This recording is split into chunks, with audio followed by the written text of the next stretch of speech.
Right now, let's give it up for Erty Seidhol. He is going to do using Google Drive as a database. Woo! Cool, hello everyone. My name is Erty Seidhol. I'm the lead instructor here at CodeCraft for our full-time full-stack program. And Eric approached me about doing a little talk here, and I said, well, what I really want to talk about is something totally unrelated to JavaScript or anything like that, which is that I just built a little project and I used Google Drive as my database. And so I figured I'd put together a little presentation about it and kind of talk through it. And it's actually pretty easy, but first I just want to talk about why we might want to use Google Drive as our database. So you've probably seen or used Google Drive before, drive.google.com. And Google Drive is an online repository of documents and spreadsheets, et cetera, maintained by Google. So it's all in the cloud, whatever that means, right? Somebody else's computer. And we can store data there. But it turns out we can also retrieve data from Google Drive, and we can retrieve data from Google Drive programmatically.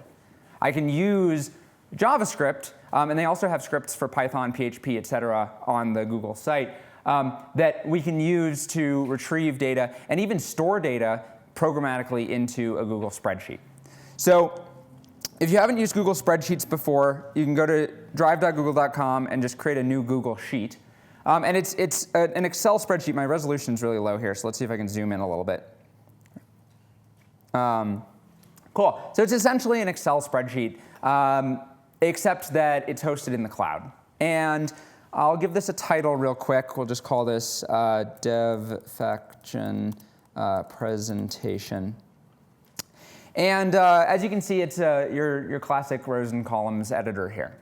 So what I'm going to do here is we'll store a little bit of data, maybe like name and website. So like Erty and Erty.me. Eddie, what's your website? evedderdrake.com.me. Everyone's got .me websites these days. We're also, yeah, that's cool. Eric, your website is? EricWallen.tech. The ME was not available. All right, cool. Oop, it didn't highlight that one. That's okay. It's not tech isn't being recognized. Yeah.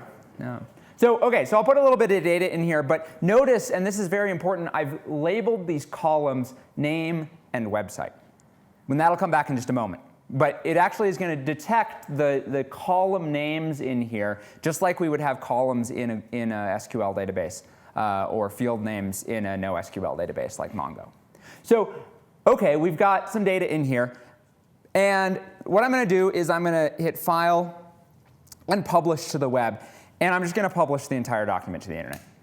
And you might go, that's a terrible idea for a database. Why would I want all of my data available on the internet? And the answer is you don't, in most cases, right? In most cases, this is a terrible way to store your data because you have to publish it publicly. It has to be completely publicly available to the internet in order for you to use this as a database. But let's say I'm writing a blog. All my blog posts are going to be available to the internet anyway. Right? I'll get to your question in just a half a second, right? Or in my case, I was writing a site to track protests. And so what I did is I said, all these protests are public data. And if someone wants to scrape my API and get all the protest data, like good for them. They can go to more protests. So what I did is I just said, all right, great. We'll just make all this data public. So think about it, right? Don't just say, yeah, great. We'll use Google Spreadsheets for all my passwords and user info, right? Don't do that. But if it's going to be some data that is already publicly available, or data that you don't care if it's publicly available, or even that it's good that it's publicly available, that you're now giving people this easy API to access, then Google Drive can be a really easy way to set up this a database. And furthermore, before I answer your question, we also, in doing this, allow people who aren't tech savvy to edit the database really easily, right? Anyone who can use Excel can go into Google Spreadsheets and edit the cells. And as long as they don't touch those column names, those column headers, which, by the way, you can protect in here. You can define a protected range so they can't. Then anybody can access this, right? You can use Google's authentication to share the database. And now you've got this very nice database editor that anyone can use, even if they're non-technical. So there's a couple of bonuses to using Google Spreadsheets as your database that don't that are very specific to very certain use cases. Question. So obviously you said you wouldn't want to put any private information Mm-hmm. but let's say you want to track like the high temperature of the day. Sure. That anybody could find. Are there any security concerns with like, and I'm sure you'll get into how we actually access this data. Come back. Like, is there any concern about like, oh, if I link this on my page, then someone can look at the code and find out where the file is? Ah, yes, they can. And I'll talk about how we fix that in just a moment. But excellent question, right? Because if I make this available to the internet, then anybody can visit this page. And if anyone can visit this page, let's just look at this in incognito mode really fast, and we'll see what's available to somebody, right? OK, this is available to them. So they can see just the spreadsheet, right? All I've done is I copied and pasted that same link, but I'm in incognito mode, so I'm no longer logged in here. And so they can see this, and if I view the page source of this website, it actually looks pretty clean. Looks like my name appears a few times, but only because I literally put my name in the document. So this is OK, but it's also not JSON, right? Like this isn't a particularly usable format. It's a bunch of minified HTML. OK, so how do we get the JSON? It provides us with this link. Whoops, this link. And let's pop over to Sublime Text. This one. And I'm just we're gonna write a little bit of JavaScript here. So I'm gonna write this using as few libraries as I possibly can. So we're gonna use 3 libraries just to make sure that this works. I'm gonna just use, let's save this as JavaScript. Const HTTP, const fs, and we're gonna use this one we have to install, request. And we're going to use request, R-E-Q-U-I-R-E, request. We're going to use request because we can make HTTP requests with HTTP, the library there that's built into Node. But unfortunately, one is terrible at doing HTTPS requests, which we should do here because that's more secure. And 2, it also is a little bit funky to work with when we're loading data and sending it to the user. So I'm going to install this request library that'll help us out with that. All right. So what am I going to do here? What I want to do is I'm actually going to proxy between Google Spreadsheets and the front end. So essentially what I want to do is when I receive a request, oops, I've been writing ES5 for the last 3 weeks, so I'm a little rusty on the ES6.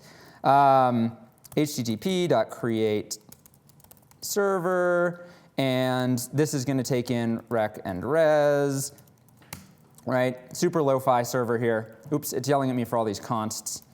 Let's just fix that. JS hint, ES version is 6. All right, cool. ES6 is the new hotness. So my create server here, right, whenever I receive a request, I have a request and a response object. This should be familiar to anyone who's written a Node server before. If it's not, this is going to be very similar to if you've used Express or something similar. It's going to be exactly the same syntax. We're just doing it in a callback function on this http.create server instead of as a piece of middleware. The important thing is the idea, not the actual syntax. So if I receive a request for, let's just call it /proxy, what I want to do is I want to go out and request the spreadsheet. So let's just drop that into a const up here. OK, cool. So here's my spreadsheet. And there's a couple important pieces to this spreadsheet. The first part here is just a generic boilerplate. Wow, I can't select things today. It's just a generic boilerplate for Google Docs spreadsheets. This giant string in the middle here is the unique ID for this specific spreadsheet. And the way that Google Docs and Drive does this is that every document, folder, spreadsheet, whatever, has a unique ID, and it's just long enough that we can't guess it. Right? So it's a little bit of security through obscurity here. anyone can access this spreadsheet, but if they manage to generate that unique ID, then they are much more likely to have won the lottery, right? And been hit by a meteorite at the same time, right? While the Earth is exploding, right? So the length of that key is somewhat protects us from this. So basically the idea is that we just don't want that to make it forward to the user. So this is a really, really dumb trick. But all we're going to do is we're basically going to go get that thing, pull it in, do a quick string replace to wipe out any references to my name and any references to the document ID, and then pass the rest of the data forward. Right? It's really simple. The whole point of this is that I'm going to have a database that I can use data from in the next 5 minutes. Right? OK, pub HTML. I don't want HTML. HTML, super old school. We don't care anymore. What we want is JSON. And I can never remember this, so I'm going to switch over to where I wrote this before. Here. And instead, you can look this up online, and I can also post this afterward. But we're just going to copy this little string here. And I'm just going to pop that right there. And all this is doing is it's just accessing a different endpoint on that. If you Google Spreadsheets use as database, they'll give you that string, right? But all I'm doing here is I'm saying, nope, just kidding. I don't want HTML. I want an alternate version, which is JSON. Right? So nothing fancy going on here. This is just all publicly available on the Google Drive API. And it just takes a little bit of looking this stuff up. So here's a giant request string. And it turns out, actually, I can just drop this into my browser if I want.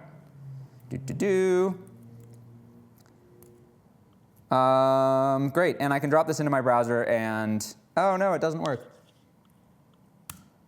Come on.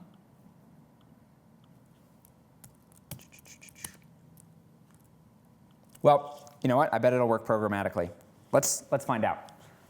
OK, I haven't actually tested that before, so that was a shot in the dark. If it doesn't work, then we obviously got something in the URL wrong, and we can take a look at that. All right, so in the case of proxy, I just want to request the spreadsheet. And then when I get a response there, I'm going to do a function that handles the error, the request, and finally the body. Or I'm sorry, not the request, the response. But we don't care about either of those. All we want to do is we're just going to forward the body. Ta-da! That's it. We're not using express, so I have to use write and res.end. OK. So what am I doing here? All I'm doing, this is just a proxy server. If I request this from my server reaches out to Google Drive responds to my server responds to me. No one's the wiser, right? I think the data came from the server. My server knows where the data is actually stored. So let's just take a look at this. I'm just going to save this on my desktop. Just make a new folder called presentation, and we'll call this index.js. Oh, come on. Oh, ha. OK. We're going to npm init real quick. I just learned a new trick, which is super cool. npm install save request, because I do have to install one package here, which then you look at this and you're like, wow. This is why we don't use JavaScript. All right, cool. Node index.js. Bam. Whoops. I forgot to actually tell my server to listen on some port. And maybe we'll just console.log that server started on http://localhost 3000. Let's try that again. We'll use nodemon also in case we mess up. Cool, server started. We go to that website, and did I mess up? You want to do /proxy, don't you? Yes, thank you.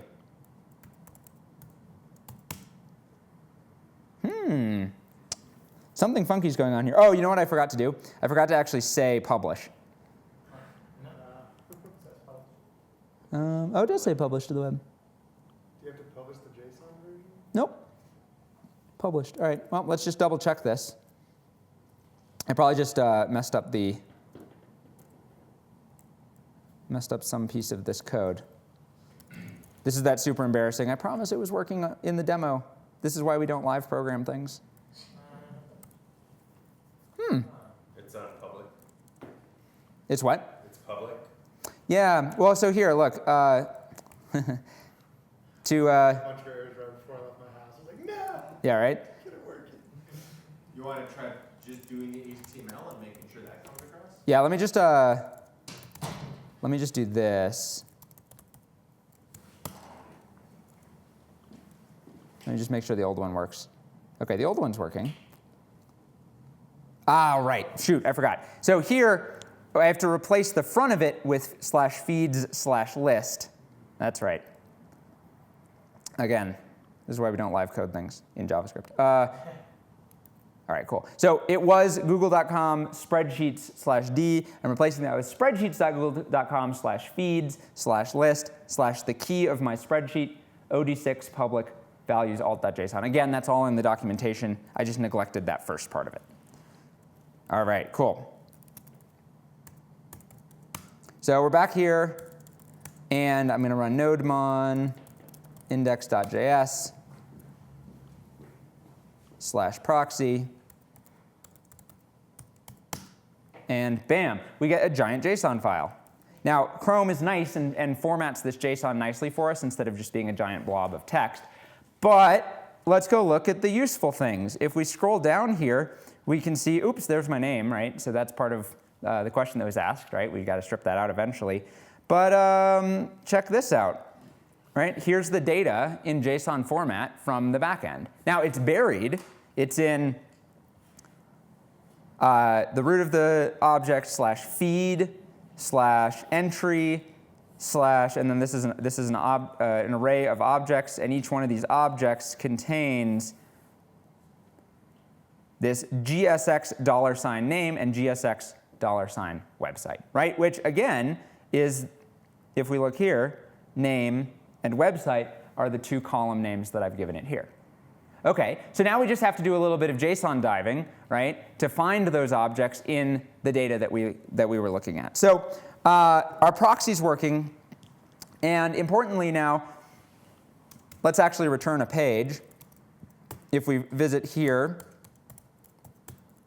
so if we just visit the root, all we're going to do is we're going to pick up the index.html file that we haven't written yet, and we're going to pass that along.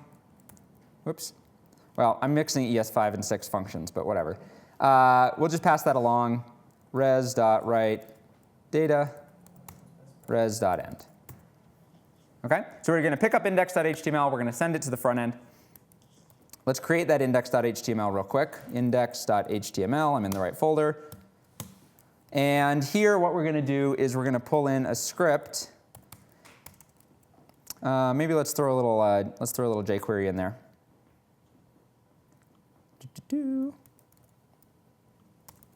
Just to give us a little ease of mind. We're just going to get /proxy. Right? I'm getting my Bob Ross on right now. We're just going to get /proxy. Don't worry about it. There's no errors. Right? No data. And we're going to handle the response from that. And for now, all that we're going to do is let's just drop that into maybe this div output.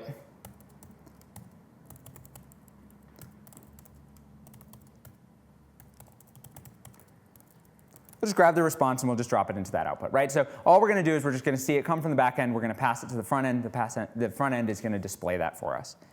And yeah, let's just save this and hit up our front page. Bam, right? So there's the data where it's coming in from Google Drive. I'm processing it in that proxy server, passing it forward to the front end, and then the front end is able to draw that onto the page. So one last little piece that I want to show before my presentation is over. So we had a question about security, right? Oh no, when I get all of that JSON data, my name is all over it. And so I'm going to do something really dumb, which is just I'm going to sanitize the body before I pass it forward. So I'm just going to do a really quick function here. Function sanitize the string, and I'm just going to replace maybe just my name globally with X. Cool. Now nobody knows who published that, right? That data is going to come through, and we're going to see that in here now, the name of the person who published this is x@gmail.com. Great. All right, let's pull out the key as well so that they can't guess this. That's pretty easy. Maybe I'll just pull the key out here. Oops, plus single quote. Const key is that key. And we'll also just do, right, dot replace. Now, unfortunately, I can't use a regex here that's like super easily. There is a way to do a string into a regex, and it's suddenly slipped my mind. Does anyone remember? String into regex? Yeah, like use a string as a global regex. I can't. It's like new regex with the string and then like comma g or something. Anyway, we'll do this the dumb way. Just say new regex and then. Yeah, and then put it in the parentheses. I think so. Let me do it the super dumb way. We'll just split on the key, and then we'll join on x. And that'll also replace all instances of the key with x in here. This is a little more expensive, but whatever. Right, and bam, right? Now we have no idea where this document is coming from, right? So again, when you're building something, and especially if you want to get something done really fast, this is amazing for hackathons, right? Instead of spending 3 hours setting up your Mongo server, right, and like fighting with Heroku, it's like, nope, we just published it on Google Drive, and ta-da, there's our data, right? So very last piece, let's just actually get those data out of the spreadsheet so that you believe me that that stuff is actually showing up. And we can do that on the back end, right? We can do that as part of the proxy server.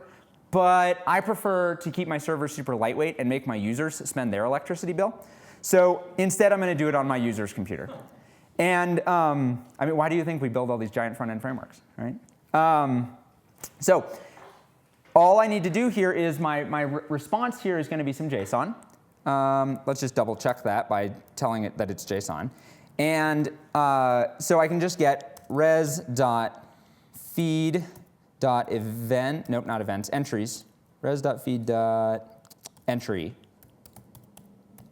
And we can just loop over that. We'll use a classic for loop here because for in and forever overrated. No, just kidding, they're totally underrated. And we'll just maybe, I don't know, we'll do something really dumb. We'll append res.feed.entry at i.gsx $website $t. And that's just doing a dive on the JSON to understand like what keys are between you and your data, right? As we do with all APIs. And if I refresh this, whoops, let's put them in paragraphs or something like that. Again, we're just going to do this the dumb way. Obviously, if you were using something like React, this part would be ridiculously easy. And I'm displaying some data to the user from Google Drive using Google Spreadsheets and a very thin proxy for a little bit of security. Very much in quotes. And that's my presentation. Thank you.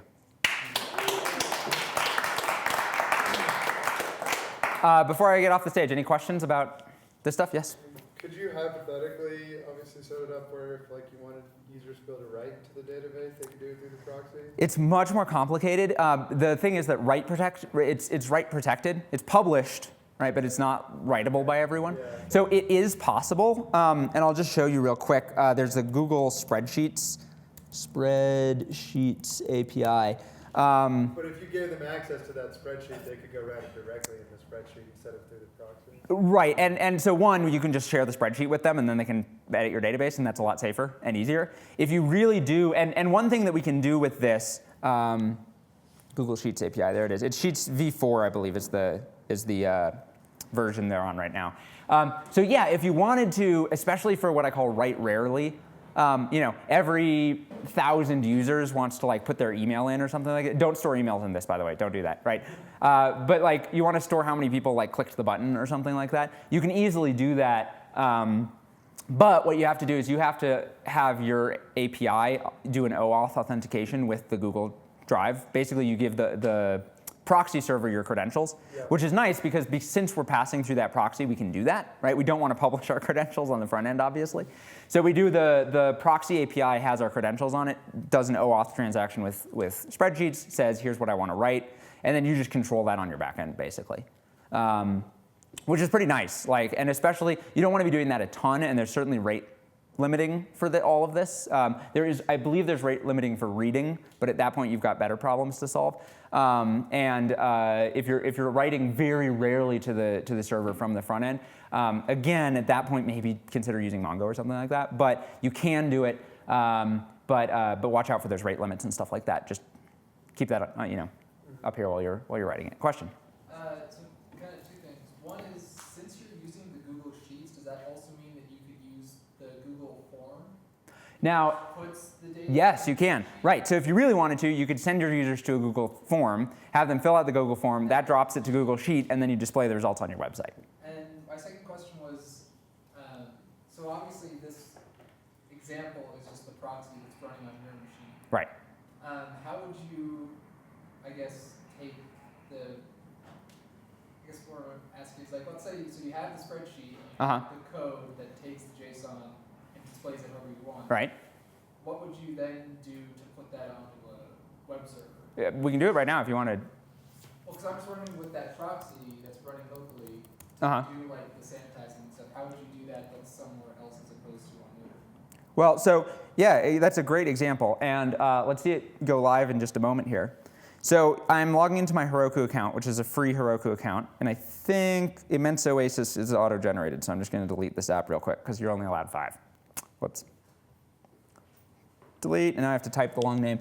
Immense Oasis 40498. Cool. Delete app. Bam. All right. Awesome. So I want to create a new app here.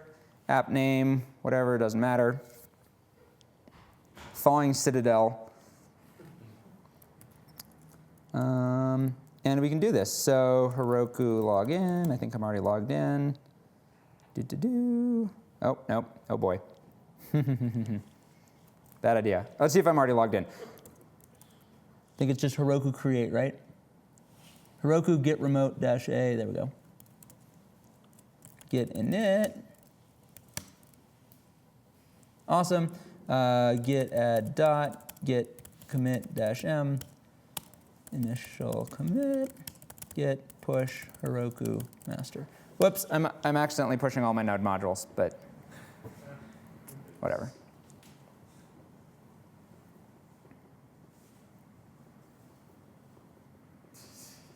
Oh, I need to fix one quick thing for Heroku. Is this the one that I was working on? Yes. All right, cool. The last thing I need to do is I just need to do process.env.port or 3000.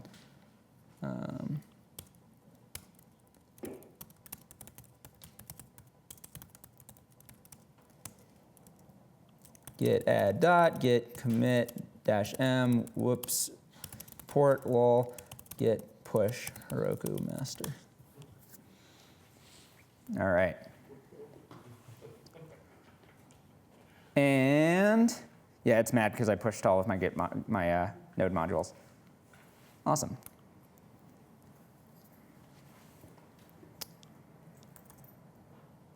No, it broke. All right. Well, it should have worked. Basically, the idea is you don't have to do anything. It's a full server, right? It serves the index.html. It serves the proxy stuff just via whatever server it is.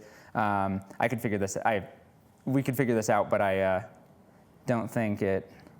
I have no idea what went wrong. I'd have to go into a dive into the logs, and I don't want to do that in front of everyone. So. We can edit that out. Yeah, exactly. So anyway, yeah. So moral of the story is it should have worked. As all live coding demonstrations go, it doesn't. So, yeah. Cool. Yeah. Any other questions? Sorry, I couldn't get it up and running in 5 seconds for you. The idea is there, yeah. This is a great way, like I said, for a hackathon if you just need to get a website online in like 5 minutes. Google Spreadsheets is your database. Heroku is as your server, right? Done. You're online. It's free. Right? No money spent here. Only time because I messed something up. Are there any kind of like creative application stuff that you've made? Yeah, the big one. It's out of date, and it never took off and got off the ground. But I have a website called I don't even remember what it's called. Oh gosh, what did I call it? Yeah. Do you remember what I called it? Yeah, it's like weresist.live, I think. Yeah, there we go. And we can turn on the past. So it's like protests and stuff around the Denver Boulder area. And I haven't updated it in months, but it's so they're all grayed out. Right, and so I had a bunch of friends and everyone who were like all up on the protests that were going on, and so we just, whenever we saw a protest, we'd add it to the spreadsheet, right? And so I had a bunch of non-technical friends who were able to contribute to something they really cared about, even though I wanted to get this done really fast, and I didn't want to spend a bunch of time building like an admin backend for adding protests, right? It's a really cool thing to show your friend, like, go plug this on the spreadsheet and then go to the And then go to the website and ta-da, it's there. Yeah, yeah. So this is running, I actually, I built the backend for this one in PHP. But again, all the PHP is, I can show you that script, and you'll be like, wow, that's not a lot of code. Here it is. Server. This is the entire backend, right? All it does is pull in that key, get the contents, right? Strip out my name, and publish the like stripped out code. So obviously, at the time, I was like, oh, nobody gets to know I'm the one running this website, and now I'm just like, oh, whatever, I don't update it enough. If you're using PHP, since that's not going to display on the page, that would take out that proxy middle. This is my proxy. Okay. Yeah. So the front end is actually built in Vue and is just served statically via the same Apache web server. And then here, this is just my proxy. If I hit /api.php, it loads the spreadsheet via this proxy. And fortunately, in PHP, everything's synchronous. So I literally just call file get contents on the spreadsheet, and it does it all for me. Because PHP is a lot simpler, if slower, than Node. I don't actually think this is slower, because it's literally doing the same operation. It's not web scale. Cool. Yeah, so that's that in a nutshell. Any last questions before I unplug? Cool. Well, use this as a way to get some stuff going really, really fast on the internet. Because often you don't need to spend 3 days setting up Mongo or fighting with MySQL in order to get something on the internet. It's a nice hack for doing this kind of stuff. So thank you all. All right, well, thank you guys for coming to another Dev Faction. We had a wonderful time. Thank you so much for coming. Please come back in the future. Next month, we're doing basically, we're flipping a script, and we're doing 2 lectures instead of 2 tutorials, and they're both going to be on UI and UX. So if you guys are anything like me and spent forever playing around in code and don't know what UI and UX is, and you attended this one, please come to the next one, because it's really super interesting. It's something that we all kind of neglect as coders, right? That we all need to focus on. It's super important. It's going to be a fantastic time. Again, if you guys have any questions, Eddie's here to answer them. Hank, James is here. Erty might stick around for a second. I think he's just helping us close down. But again, thanks for coming, and please come back next month. Last Thursday of the month.